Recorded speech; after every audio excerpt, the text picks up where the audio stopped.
আচ্ছা, চলুন তো আজকে প্রেজেন্ট কন্টিনিউয়াস টেন্স ব্যবহার করে একদম সহজ কিছু ইংলিশি কনভারসেশন শিখে নিই, যেগুলা আমরা রোজই ব্যবহার করতে পারবো। সবাই কি ইংরেজিতে রিয়েল লাইফ কনভারসেশন শুরু করার জন্য রেডি? চলুন তাহলে কনফিডেন্সের সাথে কথা বলার দিকে প্রথম স্টেপটা আজকেই নেওয়া যাক। আজকে আমরা কথা বলা শুরু করার জন্য খুব সিম্পল কিন্তু দারুণ কাজের একটা টেকনিক শিখব। তো চলুন সেকশন 1 শুরু করা যাক। এই সেকশনে আমরা দেখব আমাদের দৈনন্দিন জীবনের কিছু কনভারসেশন। এটা কিন্তু সবচেয়ে কমন একটা প্রশ্ন, তাই না? আচ্ছা, মন দিয়ে শুনুন আর আমার সাথে বলার চেষ্টা করুন। What are you doing?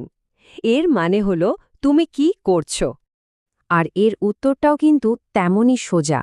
I am working, মানে আমি কাজ করছি।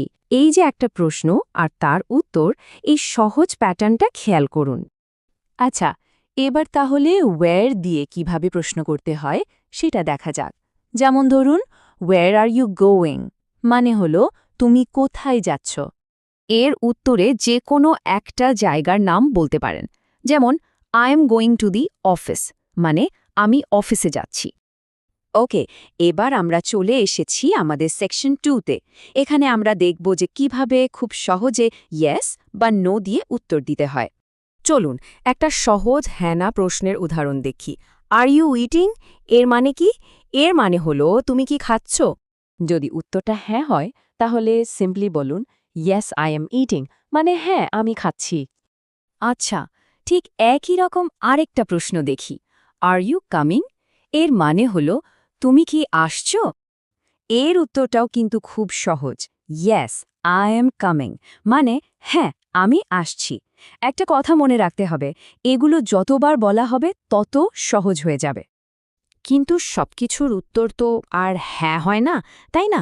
যদি উত্তর না হয়, তখন কি বলতে হবে? চলুন এবার সেটাই দেখা যাক। ধরুন আপনাকে কেউ জিজ্ঞেস করল, আর ইউ স্লিপিং? এর মানে হলো তুমি কি ঘুমাচ্ছ? তো উত্তরটা যদি না হয়, তাহলে বলতে হবে no I am not sleeping. খেয়াল করুন, এই নট শব্দটা কিন্তু খুব জরুরি। এর মানে হলো না, আমি ঘুমাচ্ছি না। আচ্ছা, না দিয়ে উত্তরের আরেকটা উদাহরণ দেখা যাক। প্রশ্নটা হলো আর ইউ গোয়িং আউটসাইড, মানে তুমি কি বাইরে যাচ্ছ? এর উত্তরে আমরা বলবো no I am not going outside, মানে না আমি বাইরে যাচ্ছি না। খুব ভালো, এবার চলুন সেকশন 3তে যাই। এখানে আমরা শিখব কিভাবে কথার সাথে সময় বা জায়গার ডিটেলস যোগ করে সেগুলোকে আরও ক্লিয়ার করা যায়। চলুন একটা নতুন আর খুব দরকারি শব্দ শিখে নিই, নাও। এর মানে হলো এখন। দেখবেন এই ছোট্ট একটা শব্দ কথাকে কতটা পরিষ্কার করে দেয়। নাও ব্যবহার করে আমরা জিজ্ঞেস করতে পারি ওয়ের আর ইউ নাও? এর মানে কি? মানে হলো তুমি এখন কোথায় আছো। আর এর উত্তরে দেখুন, সময় আর জায়গা দুটোই একসাথে যোগ করে বলা যায় I am at home now, মানে হলো আমি এখন বাসায় আছি। আর একটা খুব কাজের শব্দ হলো লেটার, এর মানে পরে। এটা দিয়ে আমরা একটু পরের কোনো সময়ের কথা বলি। এই শব্দটা ব্যবহার করে খুব সহজেই বলা যায় আই এম কামিং লেটার, মানে আমি একটু পরে আসছি। তো আমরা একদম শেষে চলে এসেছি। সেকশন 4-এ আমরা জানব ফ্লুয়েন্টলি বা অনর্গল ইংরেজি বলার আসল সিক্রেটটা আসলে কী। দেখুন, অনর্গল কথা বলার জন্য কোনো ম্যাজিক নেই। এর জন্য আসলে দুটো সিম্পল স্টেপ আছে। প্রথমটা হলো রোজ প্র্যাকটিস করতে হবে, মানে ডেইলি প্র্যাকটিস। আর 2 নম্বর হলো যা শিখছেন সেটা সহজভাবে বলতে একদম ভয় পাওয়া চলবে না।